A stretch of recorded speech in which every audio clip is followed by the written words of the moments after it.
अस्सलाम वालेकुम। क्या हाल चाल है सबके। अल्लाह ताला से दुआ है कि सब अपने घर में खुश और आबाद रहें, सेहत और तंदुरुस्ती वाली ज़िंदगी के साथ। आमीन सुम्मा आमीन। जी जनाब, आप सबको, जितने भी आलम इस्लाम के मुसलमान हैं जो मेरी वीडियो देख रहे हैं, उन सब को ईद की बहुत बहुत मुबारक हो और अल्लाह ताला सब के लिए ये दिन बाइस बरकत और बाइस रहमत लेके आए।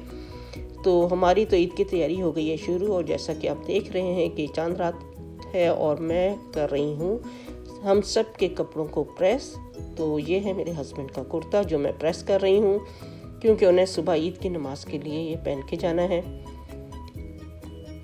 तो मैं तो एक दिन पहले ही इस तरह से करके रख लेती हूँ ताकि मुझे आसानी रहे, और दूसरे दिन क्योंकि ईद की नमाज जल्दी होती है तो मुश्किल ना हो। क्योंकि मैं बचपन से अपने घर में यही देख रही हूँ कि ईद की नमाज से पहले ही हमारे यहाँ इस तरह से सबके कपड़े प्रेस कर लिए जाते थे। तो उनके कपड़े प्रेस करने के बाद अब मैं कर रही हूँ अपने बेटे के कुर्ता प्रेस। तो ये था मेरे छोटे वाले बेटे का कुर्ता, और उसके बाद मैं बड़े वाले बेटे का कुर्ता प्रेस करूँगी, उसके बाद मैं अपने कपड़े। तो मैं बच्चों से नहीं करवाती, मुझे डर होता है कि कहीं ऐसा ना हो कि वो कपड़े जला दें या अपना हाथ जला दें, क्योंकि लड़के इस तरह के काम करते नहीं हैं, अमूमन हमें ही करने पड़ते हैं। क्योंकि घर के साथ साथ ये चीज़ें भी हमारे मामूल का हिस्सा हैं, क्योंकि उन्हें कभी भी कोई भी कपड़ा चाहिए होता है प्रेस किया हुआ तो वो मुझसे ही आके कहते हैं। एक दफ़ा मेरे छोटे बेटे ने किया था तो उसने अपना हाथ जला लिया था, बड़े उसमें कि मैं खुद करूँगा। तो मैंने कहा चलो कर लो।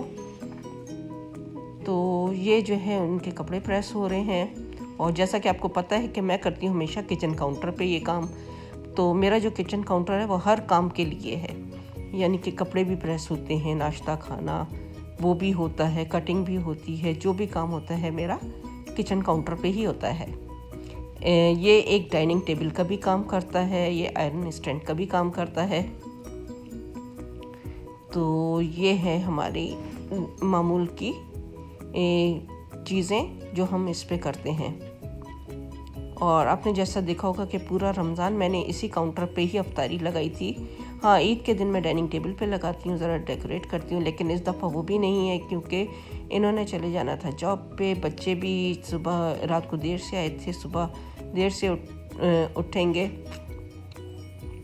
तो उसकी वजह से बकरा ईद का इतना एहतमाम मैं नहीं करती। सिर्फ थोड़ा बहुत जो नाश्ते का होता है वो कर लेती हूँ। तो नाश्ते के लिए मैंने बना लिया था छोले चाट और पेटीज बेक कर लिए थे, उसके अलावा कुकीज़ थी, और उसके अलावा ब्रेड और फ्राई एग। तो ये था मेरा नाश्ता, जिसके लिए मैंने सोचा कि क्या क्लिप बनाना, ये तो हर घर का ही होता है इस तरह से, क्योंकि बकरा ईद पे ये होता है कि कुर्बानी का करना होता है, लेकिन हमारी कुर्बानी जो है ईद के दूसरे दिन थी, तो इस वजह से हमें ज़रा ही आसानी थी। तो इनकी जॉब की वजह से हम लोगों ने ईद के दूसरे दिन रखी थी। और पहले जो है हम लोग चले जाया करते थे कुर्बानी के लिए, लेकिन फैमिलीज़ भी, लेकिन इस दफ़ा बारिश की वजह से मना कर दिया था कि नहीं, वहाँ पर कीचड़ काफ़ी होगी। तो यहाँ पर जो है घरों के अंदर नहीं होती कुर्बानी, यहाँ फार्म हाउस पे जाके की जाती है। तो हम लोग इस तरह से जाते हैं कि फैमिलीज़ जाती हैं, फ्रेंड्स जाते हैं मिल के, और एक पिकनिक का सा माहौल होता है, और तब एहसास होता है कि हाँ भाई आज ईद है, बकरा ईद है। तो पिछले साल कोरोना की वजह से नहीं गए थे और ना की थी, और इस दफ़ा हम लोग बारिश की वजह से रह गए,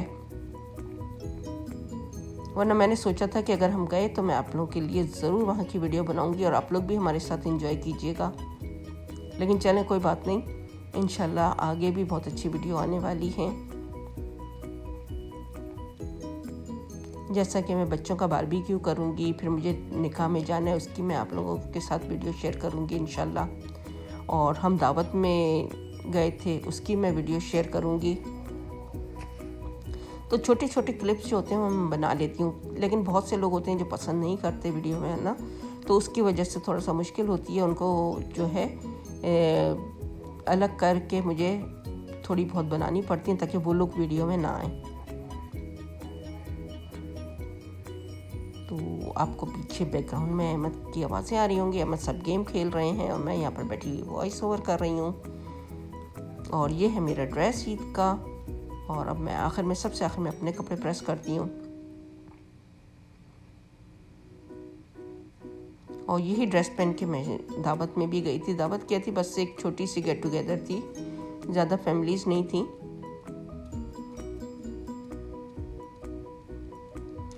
तो ईद की नमाज़ के लिए मैं और अहमद गए थे। मेरे हस्बैंड सुबह नमाज़ पढ़ के जॉब पे चले गए थे। बड़ा बेटा जो था उसके डेंटिस्ट का अपॉइंटमेंट था, वो भी कैंसिल नहीं कर सकते थे क्योंकि कोरोना की वजह से यहाँ पर बहुत लेट आपको अपॉइंटमेंट मिल रहे हैं, तकरीबन महीना 1.5 महीने के बाद।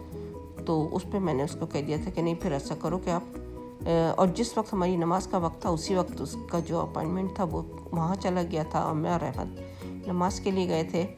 और मज़े का एक किस्सा सुनाऊं कि जब हम लोग नमाज के लिए गए तो वहाँ पर मिलने मिलाने में और सबसे तो मुझे थोड़ा सा लेट हो रहा टाइम लग गया था। और वो लेट हो रहा था क्योंकि पार्किंग की वजह से उसको वहाँ से गाड़ी हटानी थी। तो उसने मुझे कॉल किया, मैंने कहा हाँ बेटा मैं अभी आती हूँ थोड़ी देर में। और मुझे अब नहीं पता चला कि वो कह रहे हैं कि मैं घर जा रहा हूँ, क्योंकि इतना शोर था कि मुझे आवाज़ नहीं आई थी। तो जब मैं सबसे मिला ली तो मैंने बच्चों से पूछा कि अहमद कहाँ है, तो उन्होंने कहा वो तो घर चला गया। मैंने कहा घर कैसे चला गया मुझे छोड़ के? कहने लगे नहीं, उसने कहा था कि मम्मा को कहना किसी के भी साथ आ जाए, मैं घर जा रहा हूँ, मैं ना वापस नहीं आ सकता क्योंकि रास्ता बंद है। तो ये है हमारी औलाद का काम कि हमें मस्जिद में ही छोड़ के चलते बने, क्योंकि उनको पता था कि अम्मा जो है किसी न किसी के साथ आ जाएंगी। तो फिर घर आके मैंने कहा, तो कह रहे हैं कि हाँ मुझे पता था ना कि आप आंटी इतनी सारी हैं, आप कोई ना कोई यानी कि नेबर की जा रही हैं, किसी के साथ भी आ सकती हैं, मुझे कोई इतना वो नहीं था इशू। तो ये हमारे साथ हुआ है कल। और अब मैं ये अपना दुपट्टा प्रेस कर रही हूँ।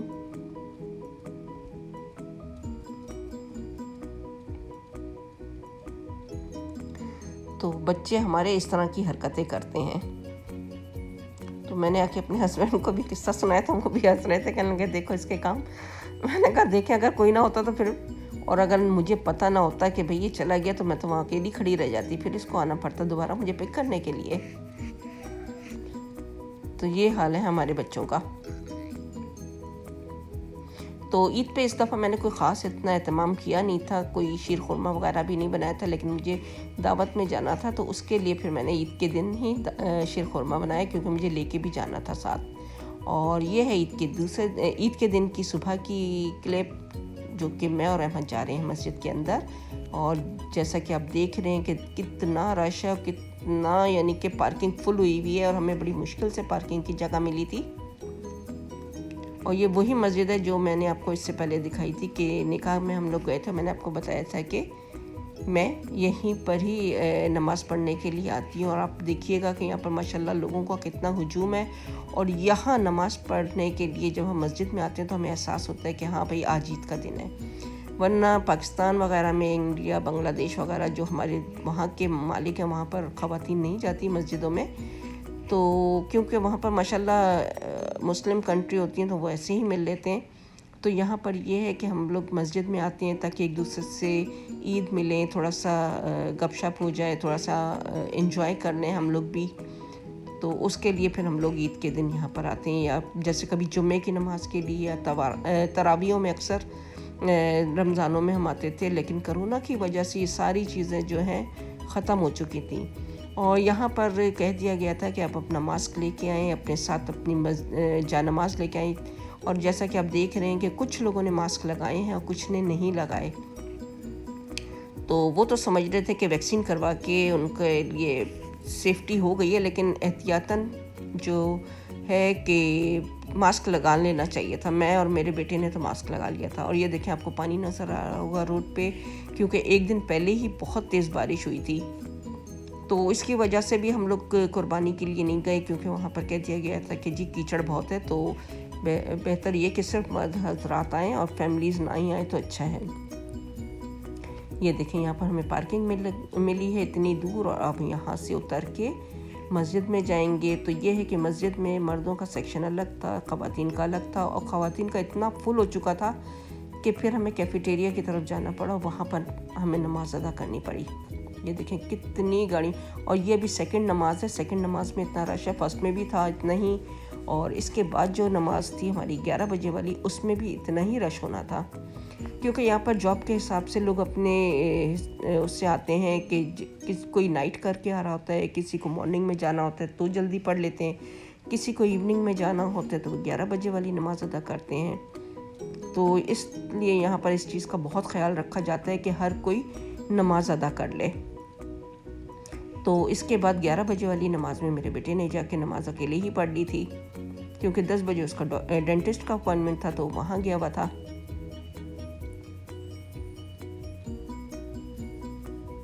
ये देखें, हर कोई है ना मास्क लगा के ही कोशिश कर रहा है कि जाए। और यहाँ पर सिक्योरिटी का भी बहुत अच्छा इंतज़ाम है। और यहाँ पर जनाब फ्री चाय थी, फ्री आइसक्रीम थी, बच्चों के लिए राइड्स थी पोनी वगैरह की, तो बच्चे भी काफ़ी इंजॉय करते हैं यहाँ पे। और ये देखिए, यहाँ पर ये आदमियों का सेक्शन था, यहाँ से आदमी जा रहे थे और यहाँ से लेडीज़। वैसे तो हर जगह ही आदमी भी होते हैं, तो यहाँ से जो है अब हम लेडीज़ जा रही थी।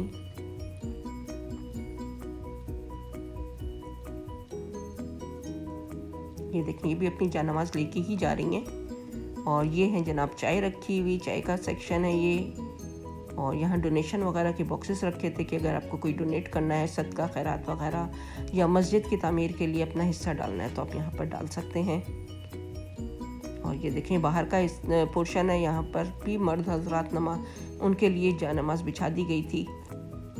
और ये देखें, सामने आपको सर्कस की तरह के कुछ कैरेक्टर नज़र आ रहे होंगे आपको। और ये बीच में पार्टीशन कर दिया गया था, ख़वातीन उस तरफ को थी। ये देखें, चाचा जी खड़े हैं और बच्चा उनको जाके देख रहा है कि ये इतना लंबा कैसे।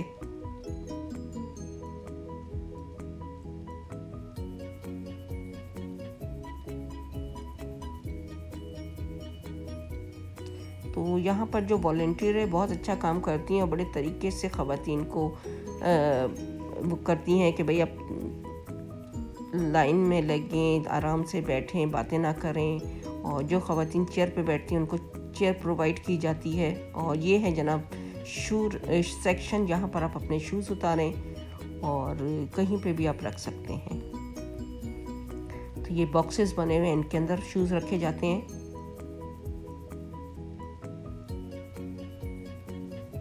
और सबको याद होता है कि उन्होंने कहाँ पर अपने रखे।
मुबारक लग रहा था मुझे आपके बच्चों।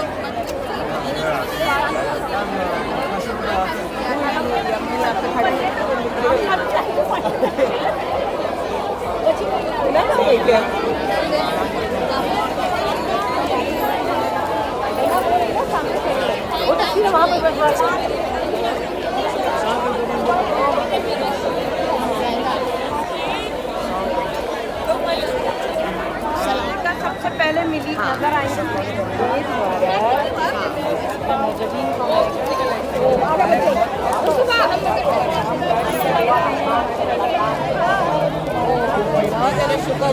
मतलब कितना बारिश का पता नहीं क्या हाल होगा ना हो ना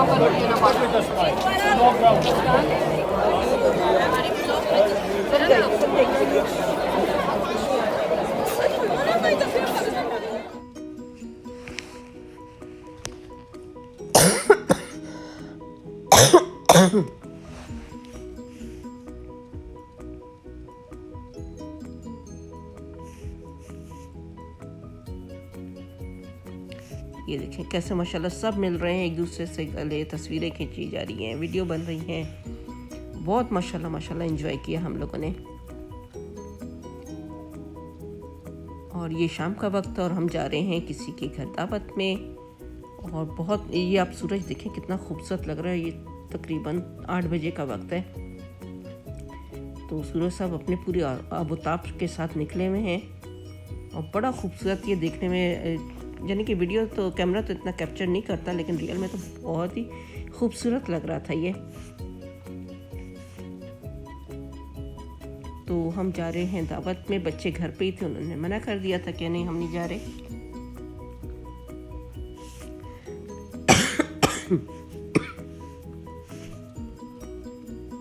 तो वेदर के ऊपर नीचे होने की वजह से कभी ठंडी कभी गर्मी की वजह से जो है गले ख़राब हुए हैं काफ़ी लोगों के, और ये खांसी वगैरह चल रही है।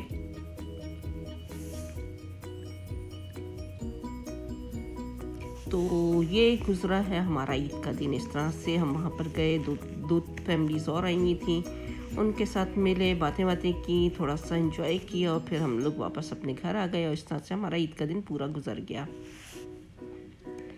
तो अगर हम ना जाएं तो हमें लगता है कि ईद का दिन ही नहीं है। तो अल्लाह का शुक्र है कि हर साल कहीं ना कहीं से इस तरह से दावत आ जाती है और हम लोग चले जाते हैं, क्योंकि यहाँ पर हर कोई चाहता है कि एक दूसरे के साथ मिल के रहें और एक दूसरे को इनवाइट किया जाता है। कुछ लोग ईद पे कर लेते हैं, कुछ ईद के बाद कर लेते हैं।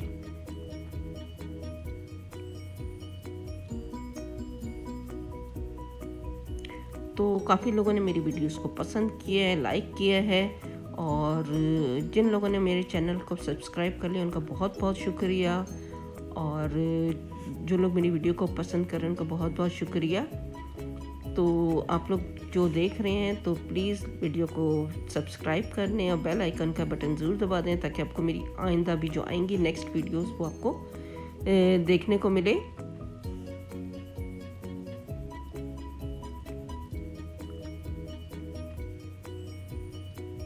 तो सूरज देखें हमारे साथ साथ ही चल रहा है।